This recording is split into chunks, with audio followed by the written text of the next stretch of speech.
नमस्कार, आप देख रहे हैं सांस्कृतिक राजधानी न्यूज और आपके साथ मैं हूं प्रियंका। आइए बढ़ते हैं खबरों की ओर। खबरों में बात करते हैं कांग्रेस के घोषणा पत्र की, जिससे भाजपा में खलबली मची है। प्रधानमंत्री पूरी बौखलाहट में हैं। ये बातें प्रदेश कांग्रेस अध्यक्ष राजेश ठाकुर ने कांग्रेस भवन में संवाददाता सम्मेलन को संबोधित करते हुए कहा। संवाददाता सम्मेलन में महासचिव सह मीडिया प्रभारी राकेश सिन्हा, संगठन महासचिव अमूल्य नीरज खलको, प्रवक्ता सोनाल शांति, कमल ठाकुर, रियाज अंसारी, ऋषिकेश सिंह उपस्थित थे। राजेश ठाकुर ने कहा कि भाजपा इस चुनाव में 180 का आंकड़ा भी पार नहीं कर पा रही है। ये सर्वे उनकी खुद की एजेंसियों द्वारा की गई है, जिससे मोदी विचलित हैं। 10 साल सत्ता में रहने के बाद जब आज देश चुनाव के मुहाने पर खड़ा है, तब वो इन 10 सालों का अपना रिपोर्ट कार्ड दिखाकर वोट मांगने से डर रहे हैं। भाजपा घबरा गई है और वो फिर से अपनी घिसी पिटी हिंदू मुस्लिम की स्क्रिप्ट पर उतर आई है।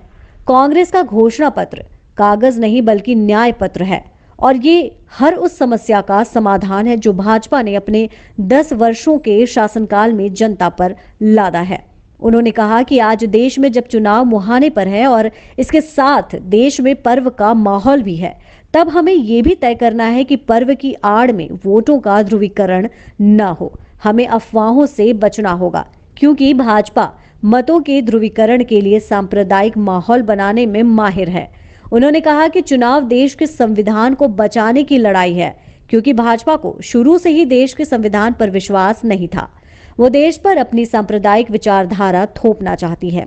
उन्होंने कहा कि प्रधानमंत्री इतने बौखलाए डरे हुए हैं कि हार सामने देखकर अनर्गल बातें कर रहे हैं। कांग्रेस के घोषणा पत्र में किसान, युवा, महिला सहित सभी वर्गों की छाप है।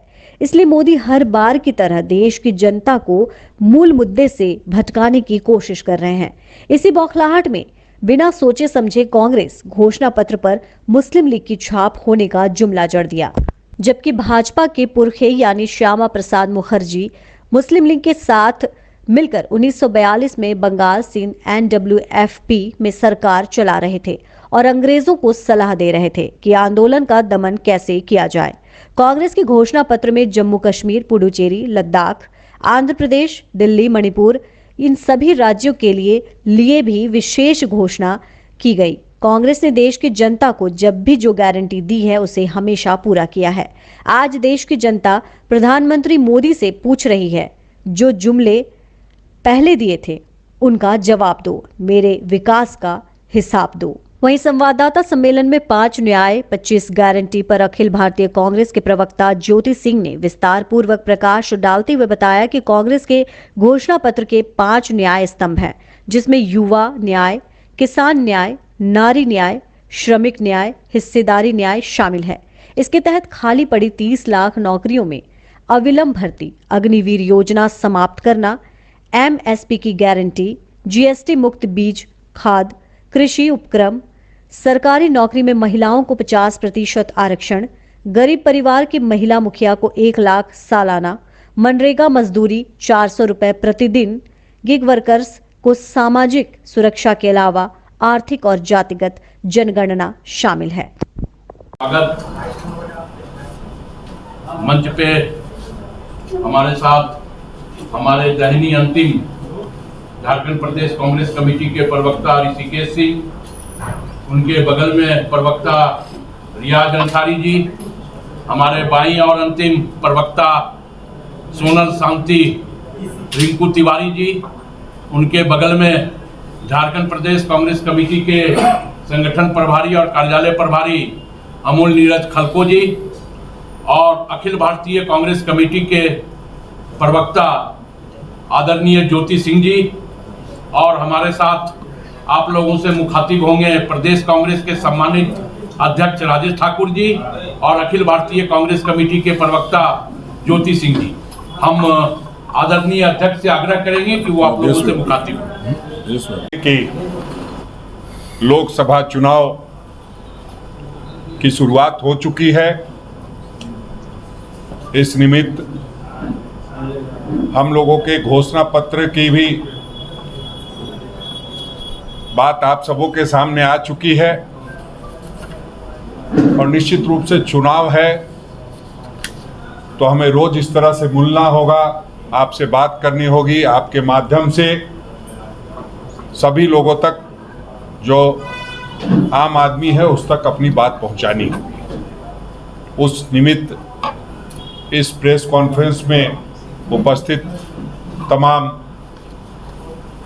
पत्रकार बंधुओं, हमारे साथ मंच पर उपस्थित हमारे अखिल भारतीय कांग्रेस कमेटी के प्रवक्ता ज्योति कुमार सिंह जी, हमारे मीडिया के प्रभारी राकेश सिन्हा जी, रियाज अंसारी जी, ऋषिकेश सिंह जी, संगठन के महासचिव अमूल्य नीरज खालको जी, सोनल शांति, रिंकू तिवारी जी,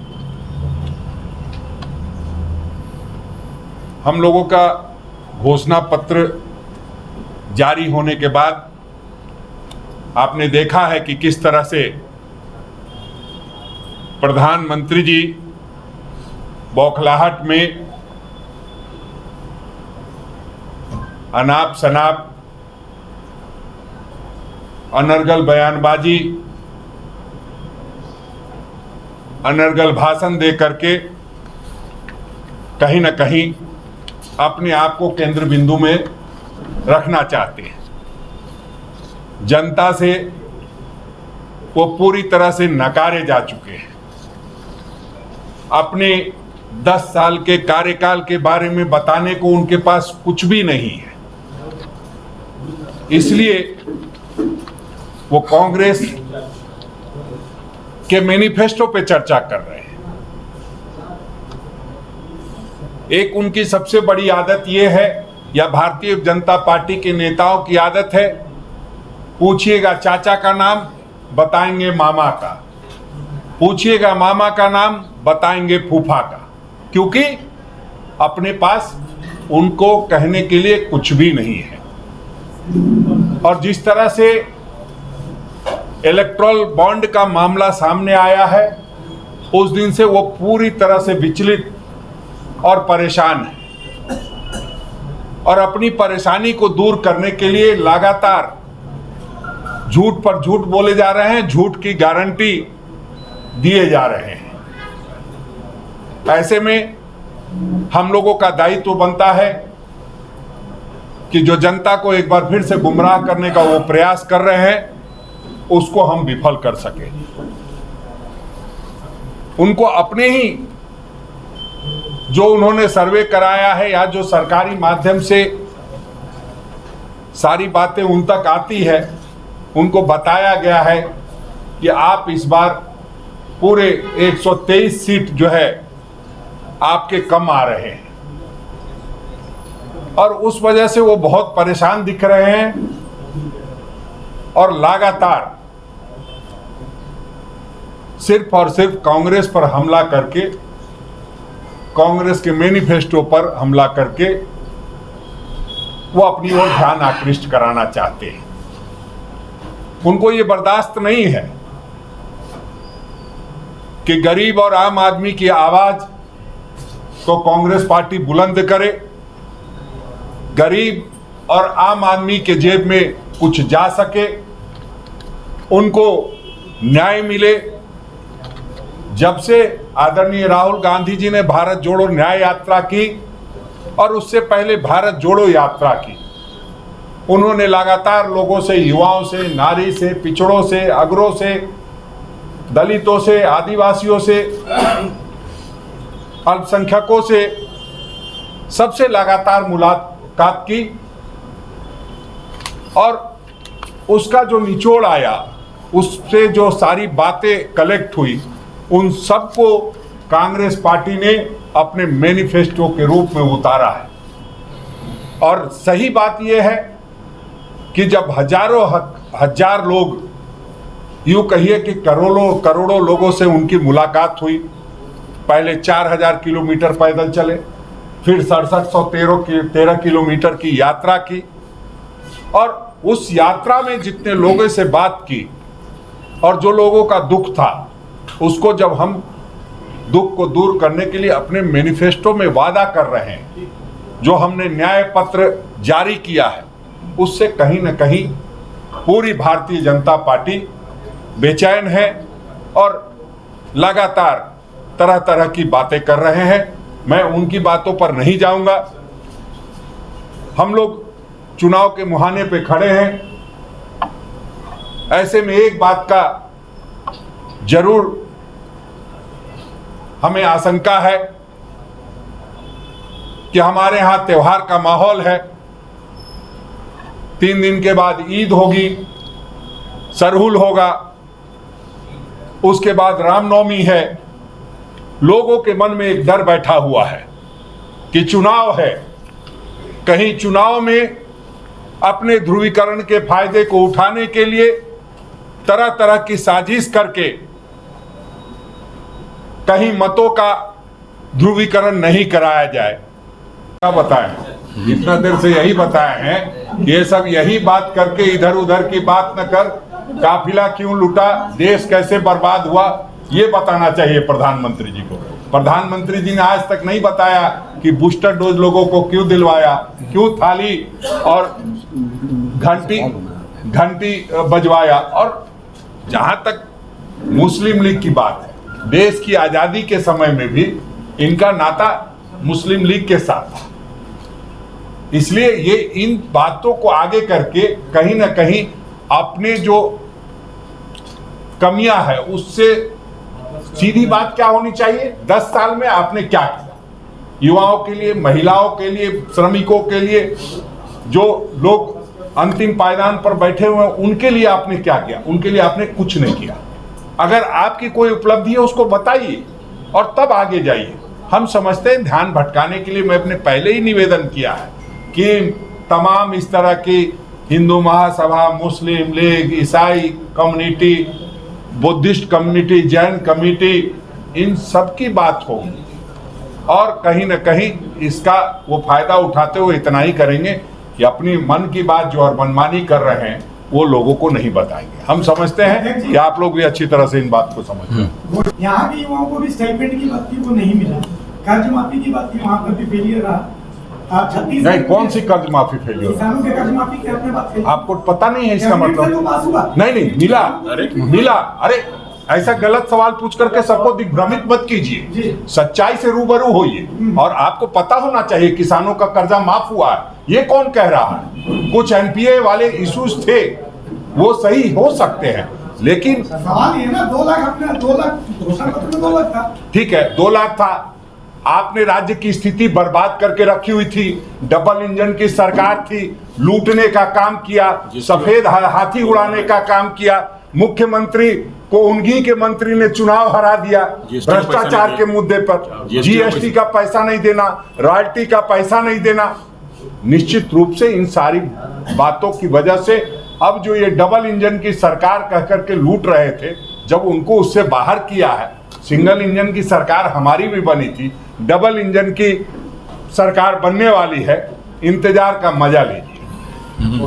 थैंक यू। राज्य की जनता को अनुरोध करूंगा, क्योंकि आने वाला 1 सप्ताह निश्चित रूप से पूरा धार्मिक माहौल का रहेगा और उसमें सभी लोग अपने अपने तरीके से जिस तरह से अपने धार्मिक उत्सव को मनाते हैं वो मनाएंगे, अफवाह पर ध्यान नहीं देंगे, या जो लोग इस तरह की कवायद करना चाहते हैं उनको विफल करना चाहेंगे, तो उसमें आप सभी लोगों की जरूरत है, चाहे मीडिया के साथी हो, चाहे आम आवाम हो, सबकी भागीदारी से ही यह सुनिश्चित हो पाएगा कि राज्य में और देश में अमन, चैन, शांति के साथ सारी चीजें हो, सारी जो धार्मिक हमारी जो त्योहार हैं वो अच्छे तरीके से हो। और जो सबसे बड़ा त्योहार है, जो लोकतंत्र का त्योहार है, जो लोकतंत्र का पर्व है, जो लोकसभा का चुनाव है, वो डिस्टर्ब नहीं हो।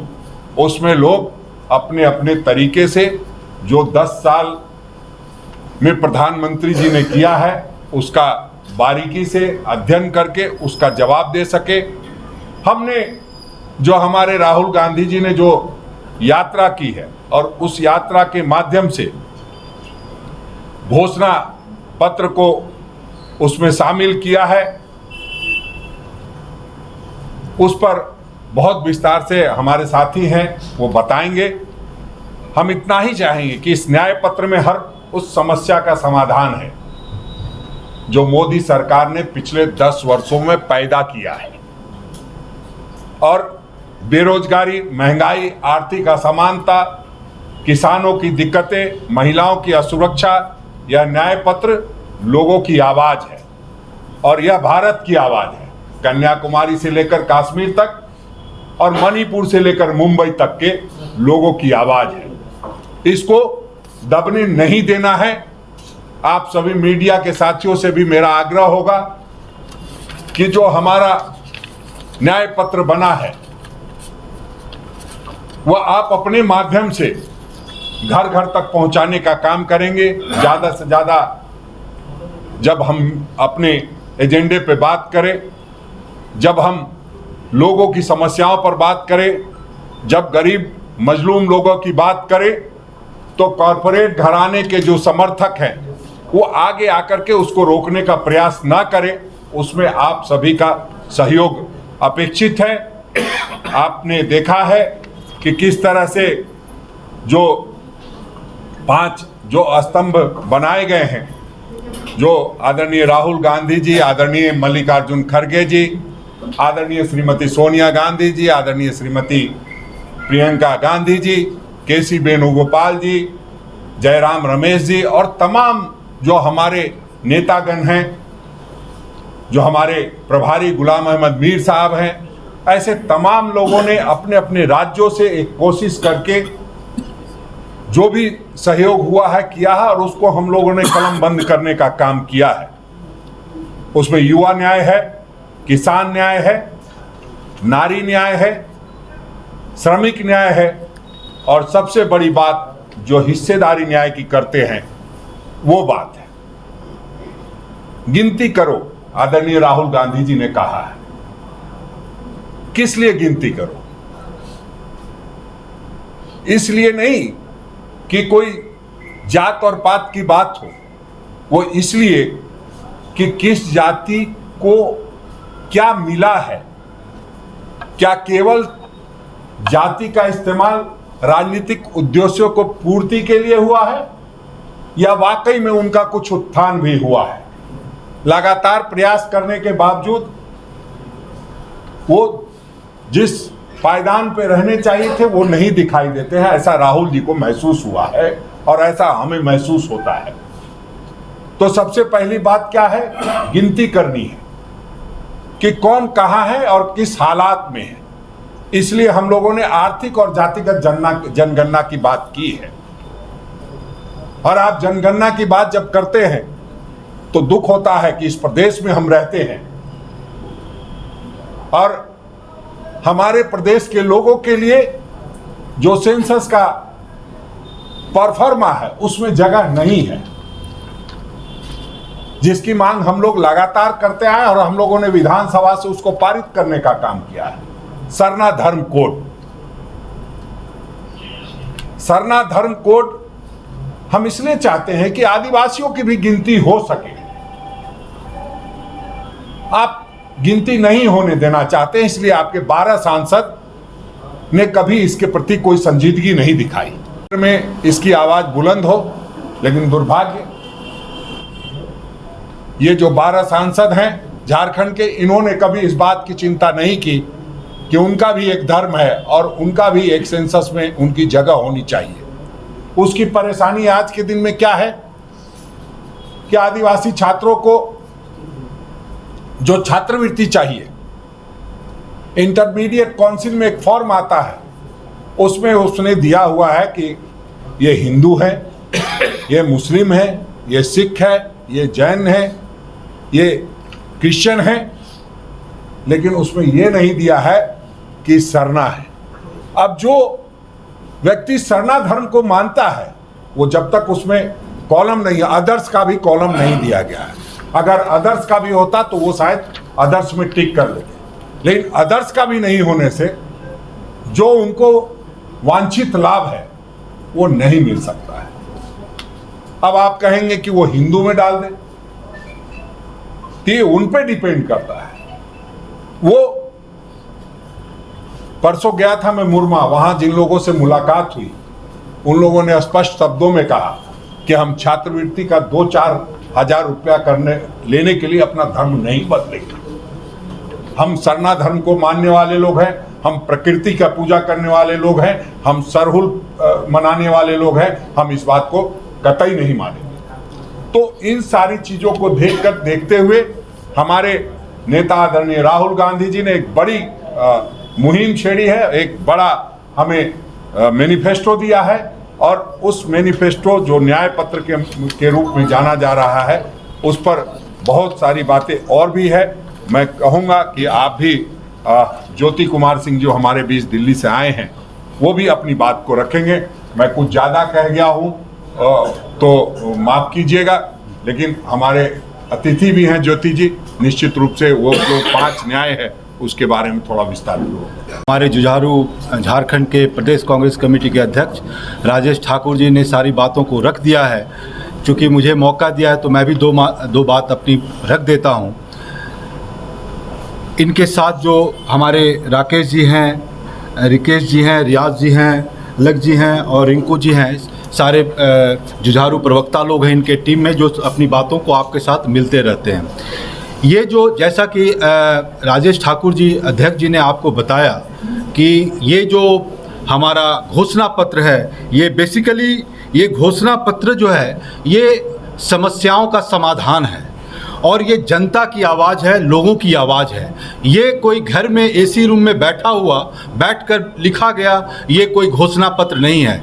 ये 10,000 किलोमीटर राहुल गांधी अपने कदमों से और बस पर दोनों मिलाकर चलकर लोगों से मिलकर उनके दुख दर्द परेशानियों को समझते हुए, जैसा कि अध्यक्ष जी ने बताया कि हमारे प्रभारी अध्यक्ष जी और सारे प्रदेश के इंचार्ज से मिलजुल कर सहमति से ये घोषणा पत्र बना, जिसको हम लोगों के समाधान पत्र है। जैसा कि चूंकि हम झारखंड में बैठे हैं और अध्यक्ष जी ने 5 न्याय की बात की जिसको राहुल गांधी ने बड़ी प्रमुखता से रखा है, जिसमें कि मैं हिस्सेदारी न्याय से शुरू करता हूँ।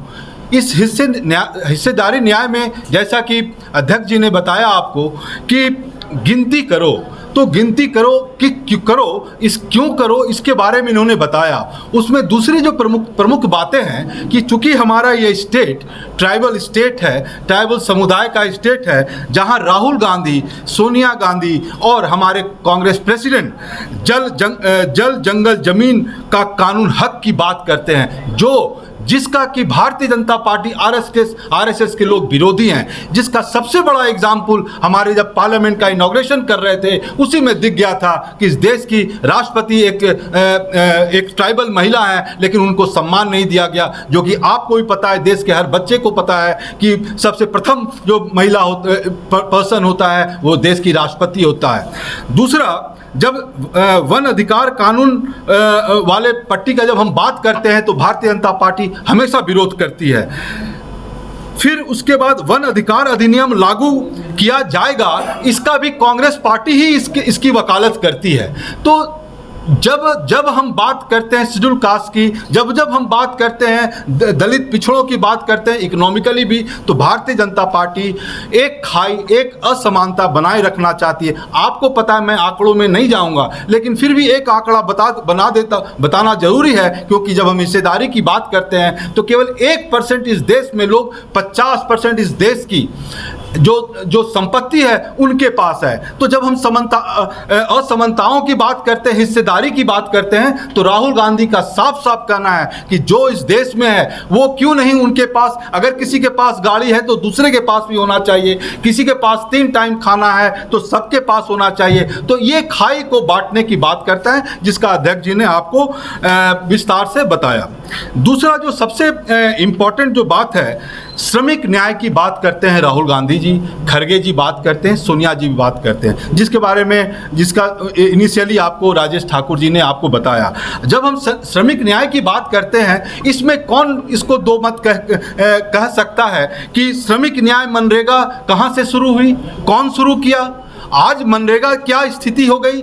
आपने कोरोना काल से लेके अभी तक आपने कामों के दिन घटा दिए, लेकिन वहीं पर कांग्रेस पार्टी, राहुल गांधी बोलते हैं कि जब हमारी इंडिया गठबंधन की सरकार आएगी तो हम उसमें 400 रुपया प्रतिदिन पर श्रमिक को देंगे। फिर वो हम लोग बात करते हैं कि जो जोमेटो, स्विगी जैसी कंपनियों में काम करने वाले कानून से मिलेगी सामाजिक सुरक्षा, मिलने की सुरक्षा की बात करते हैं, जहां पर कि वो श्रमिकों की सुरक्षा की बात ही नहीं करते हैं। अगर आपको याद होगा तो जिस समय हमारा कोरोना काल चल रहा था, बिहार, झारखंड और उत्तर प्रदेश के लोग जो कहां काम कर रहे थे, आज गुजरात इसलिए है क्योंकि झारखंड और बिहार और उत्तर प्रदेश के लोग वहां काम किए, महाराष्ट्र में काम किए, उनको पैदल चला दिया।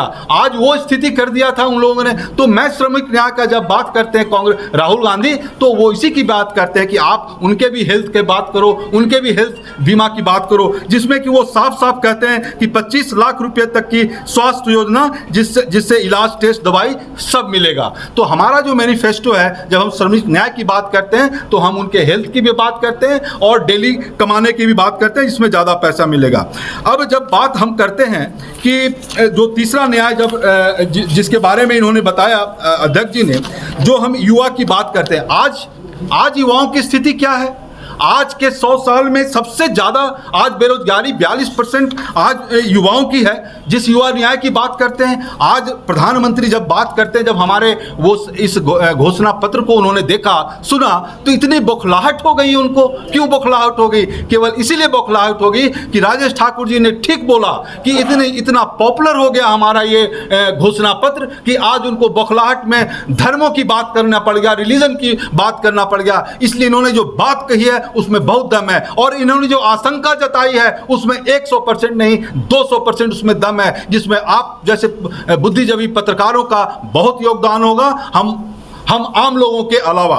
अब जब युवाओं की बात करते हैं तो राहुल गांधी साफ कहते हैं कि आप जब 2-2 करोड़ जॉब की बात करते थे तो आप 10 सालों में कुछ नहीं किए।